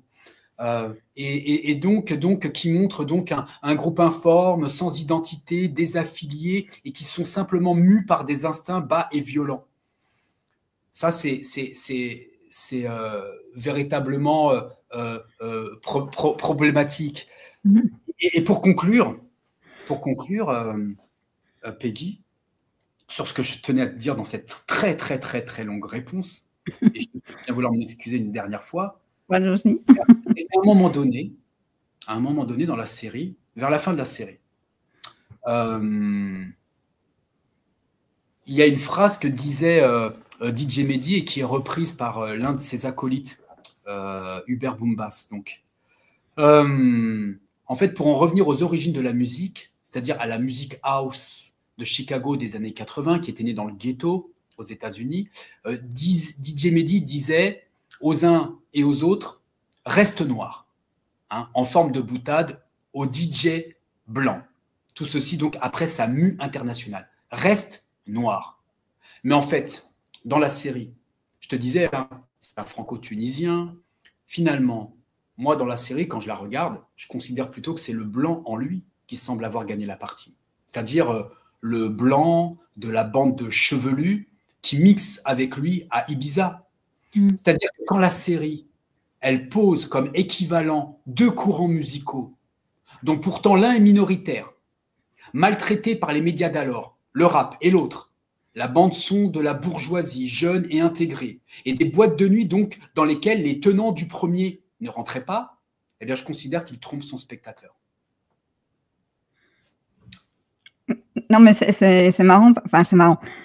Le pire, c'est que quand l'électro est arrivé au moment dans le rap, j'ai arrêté en fait d'écouter justement aussi à cette époque-là le rap parce que du coup, je trouvais que c'est ça. On parlait d'uniforme, d'uniforme, et je trouvais que l'électro avait un peu joué sur ça, c'est-à-dire qu'en fait, les courants musicaux, alors peut-être du coup à tort, n'avait plus de signature artistique, tu vois. Et du coup, moi, je me suis reculée quand l'électro a commencé à venir aussi dans le rap, tu vois. C'est comme quoi ça plaît pas non plus à tout le monde quand on est simplement auditeur, tu vois. C'est tout un ensemble. Mais c'est vrai que l'exemple de Kool Chain et NTM est un très bon exemple sur le côté social.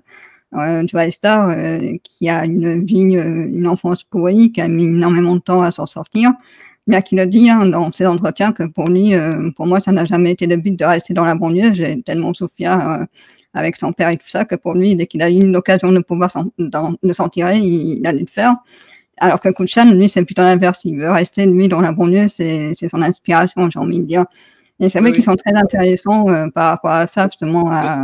Différentes. Tu sais, dans la série sur DJ Mehdi, sur ces questions de trajectoire différentes, à un moment donné, on est dans le 6e épisode, dans mon souvenir.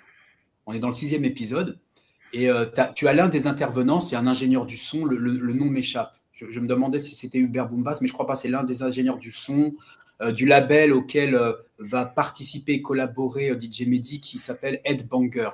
Et tu as l'ingénieur du son, je crois, donc de Headbanger, qui essaye d'expliquer ce moment de bascule, ce moment, ce point de passage, ce moment où DJ Mehdi quitte le rap pour aller vers l'électro et la French Touch. Et il dit quoi? Il dit cette phrase-là. Il dit, bah oui, en fait, DJ Mehdi, il a évolué.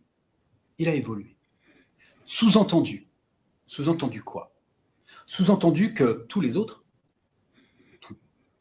c'est-à-dire les rappeurs avec lesquels il collaborait, eux, ils n'ont pas évolué. C'est ça qui est intéressant dans cette phrase-là, c'est son hors-champ. C'est qu'ils ont involué. Ils sont restés limités. Eux, ils n'évoluent pas. Ils restent des banlieusards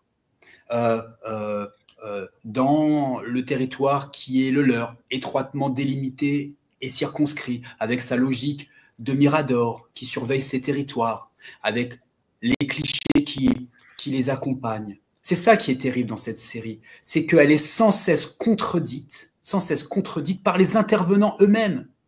Il y a une image, tu sais, la série ne cesse pas de dire il y a de la réconciliation à l'œuvre en permanence. DJ Mehdi aurait réussi à faire le pont entre ces deux courants musicaux. Je ne cesse pas de te le dire, même peut-être de te bassiner les oreilles avec ça depuis tout à l'heure. Mais le problème, c'est que à aucun moment dans la série, je veux dire, par les choix de mise en scène cette fois-ci, ça c'est intéressant, par les choix de mise en scène, à aucun moment donné dans la série, on ne nous montre ni les rappeurs ensemble, les membres du 113 interviennent seuls face caméra. Il y a une manière de compartimenter les uns comme les autres. De même que ceux de la French Touch et de l'électro, tous ceux avec qui a collaboré DJ Mehdi, sont toujours montrés seuls, alternativement, successivement. Aucune image de groupe. C'est-à-dire aucune image de concorde, aucune image de cette belle harmonie tant vantée, tant promise. Jamais. Donc là, ici, la mise en scène contredit le message. Très bien. Mais surtout, il y a un moment où cette union aurait pu se produire. Et ce moment, ce n'est pas n'importe quel moment, c'est au moment de la mort de DJ Mehdi. À l'âge de 34 ans, on le sait, il va mourir tragiquement. Il meurt tragiquement à 34 ans, a lieu son enterrement. Et là, pour l'une des rares fois, alors j'exagère parce qu'il y a un clip dans son album, alors je ne sais pas si c'est l'album Espion, où DJ Mehdi, dans le cadre d'un clip, fait intervenir un membre du 113, c'est Mokobé, avec des musiciens du monde de l'électro, je ne sais plus qui, du label Headbanger. Et donc, on a un rappeur avec quelqu'un de la French Touch. Bon, c'est vrai. Oui, il y a un moment donné, on aurait pu avoir, tu vois, cette photo d'ensemble, d'amis, tout ce qui est à ce point dit et répété par la série, c'est au moment de l'enterrement de DJ Mehdi. Or, quelle image est proposée à l'écran à ce moment-là? Les messages sur les réseaux sociaux, entre autres. Alors, même pas de messages sur les réseaux sociaux. Au moment de l'enterrement de DJ Mehdi, tu as un plan sur le cimetière, mais vidé de toute forme de présence humaine.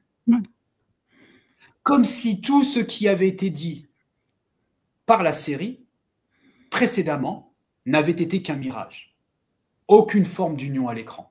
Rien. Sinon la disharmonie et la discorde finalement. Mais c'est vrai que ça je trouvais ça au début, je croyais plutôt une solidarité entre les rappeurs quand ils faisaient des duos entre eux.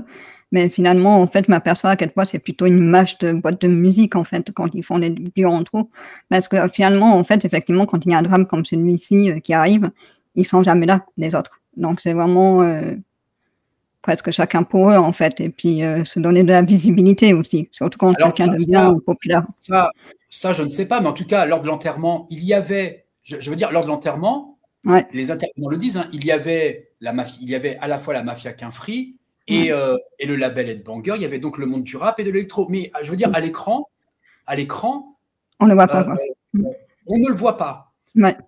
À la place, on voit une image spectrale, fantomale, sur fond sépia, je crois. Est-ce que ça, c'est pas un choix du réalisateur de ne pas avoir voulu trop dramatiser, quoi? Ça, c'est possible. Alors peut-être qu'il ne veut pas dramatiser, mais alors pour moi, il dramatise par surcroît. Il élève au carré la dramatisation. On peut faire le choix de ne pas montrer tout court d'images, le commentaire, mais lui, il nous montre un cimetière vidé de toute forme de présence humaine.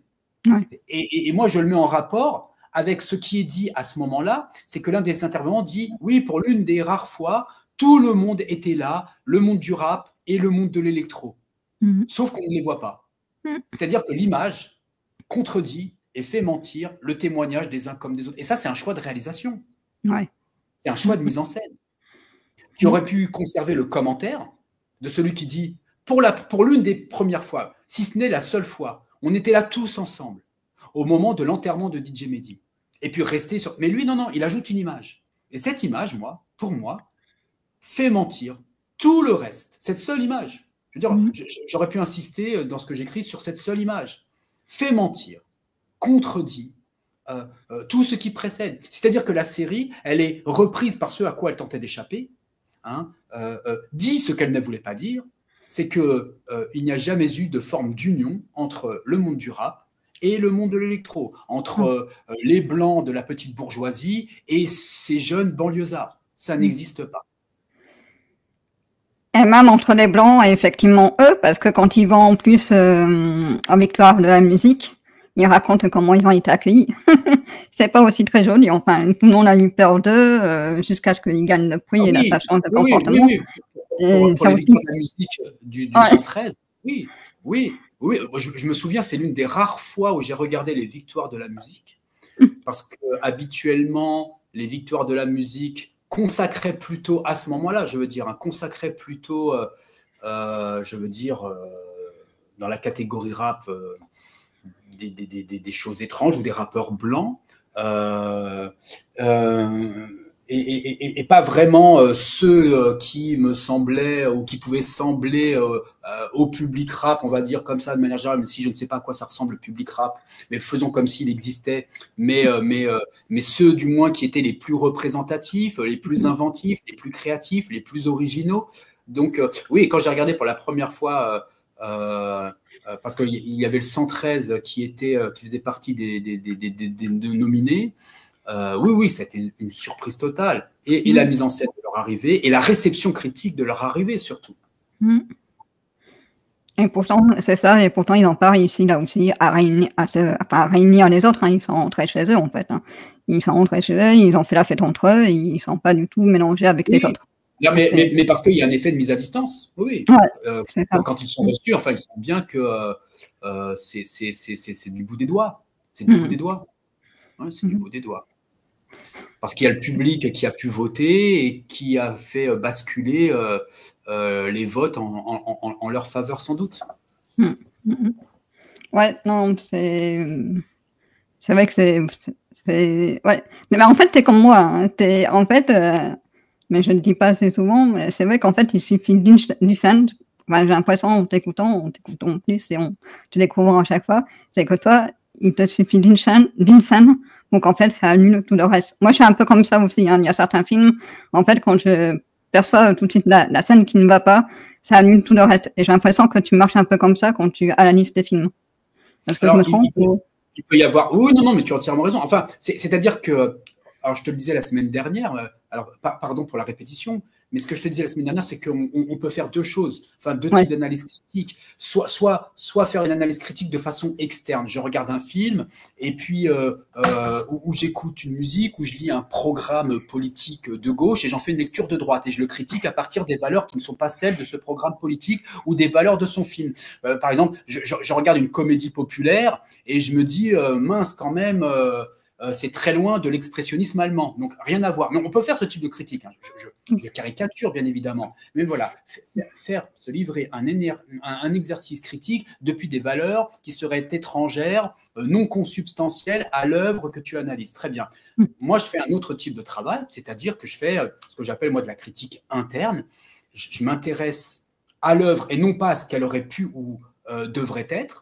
Je la prends très au sérieux et j'essaie d'en dérouler la logique interne jusqu'à son terme, jusqu'à faire apercevoir ou non une singularité ou au contraire, essayer de montrer qu'à un moment donné, peut-être que dans le discours lisse qui était prononcé se produit, moi, ce que j'appelle comme un bruit, une syncope, en tout cas quelque chose qui vient dire le contraire de ce qui était prétendument dit. Et en effet, tout ceci peut se condenser, se cristalliser en un seul moment du film, en une phrase, en une scène, souvent, en ce qui me concerne, par un effet de mise en scène, et sur lequel, oui, je porte mon attention. Là, je viens d'y penser. On a parlé des films dits banlieue films. Du coup, par rapport à la critique que tu fais par rapport à DJ Made in France, j'ai pensé au film La Haine. Ça pouvait un peu se ressembler, non, dans le fond des deux. Dans l'histoire des personnages. La haine de Mathieu Kassovitz.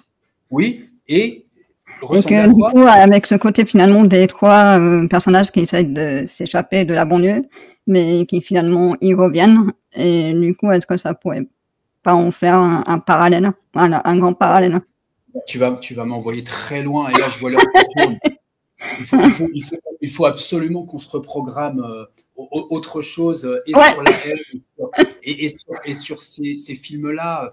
La haine, la haine qui tout à la fois me pose problème en termes de reconduction d'un certain nombre de clichés, du virilisme qui est... Pourtant, je l'ai beaucoup aimé, ce film. Hein. Je l'ai dit dans ma jeunesse, je l'ai beaucoup aimé, ce film. Beaucoup moins aujourd'hui. En effet, le sien. Il se trouve qu'en plus, c'est toujours particulier parce qu'il se trouve que je connais personnellement l'un des acteurs du film, Hubert Koundé, parce qu'il se trouve qu'il a grandi dans un quartier qui n'était pas très très loin du mien, dans la ville de Corbeil-Essonnes, un quartier qui s'appelle La Nacelle, que j'ai été longtemps ami et je le suis toujours avec l'un de ses frères.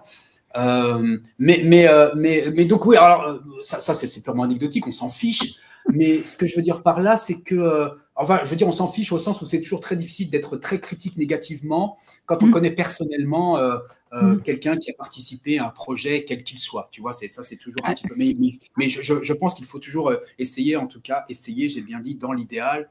Et un idéal n'est pas censé s'incarner dans les faits, mais dans l'idéal, d'essayer de demeurer droit dans ses bottes. Mais tout à la fois, oui, ce film, mais il faudrait qu'on y revienne plus longuement, parce que là, je suis trop rapide. Mais je veux dire, tout à la fois, oui, il me pose problème, tout comme, je pense que par des choix de mise en scène, c'est un film qui demeure encore très intéressant. Très intéressant quant à la manière de montrer ce que c'est qu'une zone de non-droit par les moyens du cinéma. Et sur ce plan-là, oui, je ne le jetterai pas, je ne le condamnerai pas.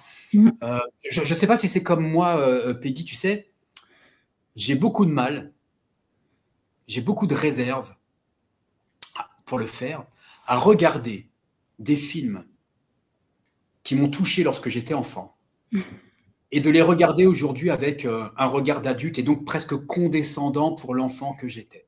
Exemple type, qui n'a strictement rien à voir avec les banlieues films, la première fois que je découvre au cinéma, mais alors par mégarde, on m'emmène au cinéma pour aller voir autre chose, on arrive très en retard, donc le film est entamé depuis une demi-heure et à l'affiche reste un seul film en VO, sous-titré, j'ai dans mon souvenir 9 ans et on est sur Paris et c'est Brasil de Terry Gilliam. J'ai 9 ans et je vois Brasil en version sous-titrée et Et je crois que ma cinéphilie, elle commence notamment, pas que, mais notamment ce jour-là. Ben, tu sais quoi? Depuis ce jour-là, je n'ai plus jamais revu Brasil de Terry Gilliam. Ouais. C'est comme si je voulais conserver intact. Ben, La haine, c'est la même chose. Je l'ai vu une fois. Donc j'en ai parlé avec Samir, avec des souvenirs, du jeune homme que j'étais au lycée quand je l'ai vu. Ouais. Quand je l'ai vu. Et il faudrait que je le revoie, évidemment. Enfin, quand on est prétendument critique de cinéma et qu'on dit on n'a vu qu'une seule fois un film, tout comme la série dont je viens de parler, je ne l'ai vu qu'une seule fois. Et j'ai écrit mon analyse après coup, quand en vérité, ils ont raison de le faire, la plupart de mes contemporains, de mes comparses, de mes collègues, de mes camarades de jeu vont regarder 2 fois, 3 fois, 4 fois, 5 fois, 6 fois, 7 fois, 8 fois, à n'en plus finir jusqu'à plus soif, tel ou tel film pour... et c'est vrai, parce que tu vas découvrir des choses. Mais j'essaye toujours de me mettre dans les conditions, tout à fait fictionnelles de la salle de cinéma. Je ne vois qu'une seule fois cet objet filmique, par exemple, et j'essaie de ne pas me le repasser, de ne pas mettre pause. Et donc, peu m'importe, même si j'invente des choses, si j'invente des citations. Tu sais, parfois... mon rédacteur en chef au rayon vert me reprend sur t'es sûr qu'il a dit ça, tel personnage, c'est sûr, et tu sais quoi, ce n'est pas grave. Ce n'est pas grave de se faire des films à propos d'un film. Ça ne me gêne pas. En tout cas, c'est la perspective critique qui est la mienne.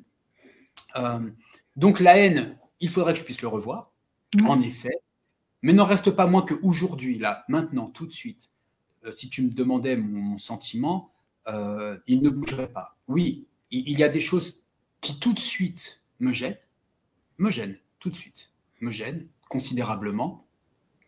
Mais dans le même temps, je reste mesuré parce que ce film m'a permis de voir autrement et de penser autrement ce que c'était qu'une zone de non-droit, pas simplement comme elle nous l'est montrée habituellement, comme une zone vidée de son droit en raison d'une criminalité et d'une délinquance qui serait ambiante, galopante dans les quartiers populaires, mais qui au contraire est produite par d'autres effets et qui donc, moi me semble-t-il, permet de produire un pas de côté quand on regarde La haine. Voilà, mais il faudrait qu'on prenne plus de temps. Oui, carrément.